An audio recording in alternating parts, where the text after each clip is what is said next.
ድንግል ማርያም አማላጅ ናት ብዬ ነው የማምነው ብለሃል። አማላጅ ናት ሳይሆን እኔ ድንግል ማርያምን እወዳታለሁ። እሺ ማርያምን እወዳታለሁ ስለ መጽሐፍ ቅዱስን በሚለይ ትውልድ ሁሉ ብጽዕት የሚላት ይላል ባይብል። ስለ ማርያም መጽሐፍ ቅዱስ ውስጥ ብዙ ቦታ ተጽፏል። ትውልድ ሁሉ ብጽዕት የሚላት ሲል እኔ ከትውልድ መካከል ብጽዕት አይደለችም ብዬ ልጠላት አልችልም። ማርያም አታድነኝም፣ ልታድነኝም አዳኝ ኢየሱስ ስለሆነ አንድ አዳኝ አንድ መድኃኒት ነው ያለው እሱ ኢየሱስ። ማርያም ግን የኢየሱስ እናት ናት፣ የከፈለችው ዋጋ። ስለዚህ በመጽሐፍ ቅዱስ ጋድ ኦፍ ጀነራልስ የሚባሉ ታውቃለህ? ጋድ ኦፍ ጀነራልስ የሚባሉ ሰዎች ባይብል ውስጥ ምን ስላደረጉ ይመስላል? በርካታ የእግዚአብሔር ስራ ስለሰሩ ነው። ጋድ ኦፍ ጀነራልስ የሚባሉ ለእግዚአብሔር ዋጋ። ማርያም ጋድ ኦፍ ጀነራልስ የሴቶች ጋድ ኦፍ ጀነራልስ ናት ብዬ አምናለሁ። ስለዚህ በማርያም ስለ ማርያም ብዙ መጽሐፍት ቢጻፍ ኢየሱስ ሊገደል በነበረ ታይም ትዝ ይላል፣ ግብፅ ድረስ ይዛው ስትሰደድ መልአኩ ተገልጦ ለዛም እኮ የመልአክ ድምፅ እየሰማች ስንት ጊዜ ነው ማቴዎስ 2 ላይ የተገለጠው እንጂሉ ትዝ ይላል። ያ የዮሴፍ ፋሚሊ ያገለግል የነበረ እንጂ አይ ቲንክ ጉድ ኒውስ የሚናገር መልአክ መሰለኝ ገብርኤል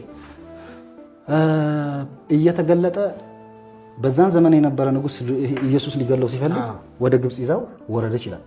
ከዛ ንጉሱ ሲሞት ደግሞ ይዛው መጣች ይላል። አንዳንድ ጊዜ ስታስብ ጂሰስን የሚያክል ዓለምን የሚያድን ያክል አርግዛ ለዛውም ደግሞ ተደርጎ ታይቶ በማይታወቅ ያለ ወንድ አስበዋል ፓስተር? ያለ ወንድ ያን ሁሉ ዋጋ ከፍላ እንዴት ነው ማርያምን? አንዳንድ ሰዎች ለማርያም ያላቸው አንደርስታንዲንግ በጣም ይገርመኛል። መጽሐፍ ራሱ አንብበዋል እላለሁ። እንዴ ባይብል ውስጥ እኮ ዝማሬ ራሱ ትዝ ይልሃል? ማርያም የጻፈችው ዝማሬ ለእግዚአብሔር የጻፈችው ዝማሬ በወርሽፕ ዓለም እንኳን ለማምለክ ዝማሬ ጽፋለች ማርያም፣ መጽሐፍ ቅዱስ ውስጥ ጽፋለች። ስለዚህ ማርያም ለኔ ትልቅ ሪስፔክት ቦታ አለኝ። ምልጃዋስ ምንድን ነው? አሁን እኔ የማርያም አምላክ የአብርሃም አምላክ የያዕቆብ አምላክ የይስሐቅ አምላክ የኤልያስ አምላክ ብዬ ጸልያለሁ። እኔ የማርያም አምላክም እላለሁ። የማርያም አምላክ ብዬ እግዚአብሔር ይሰማኝ፣ ኢየሱስ ይሰማኝ።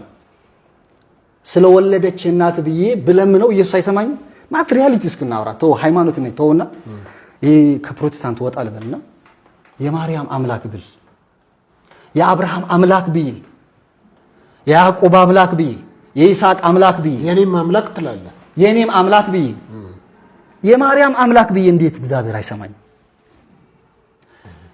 ስላንተ ዋጋ የከፈለችው የማርያም አምላክ ብዬ እንዴት ጋር አይሰማም?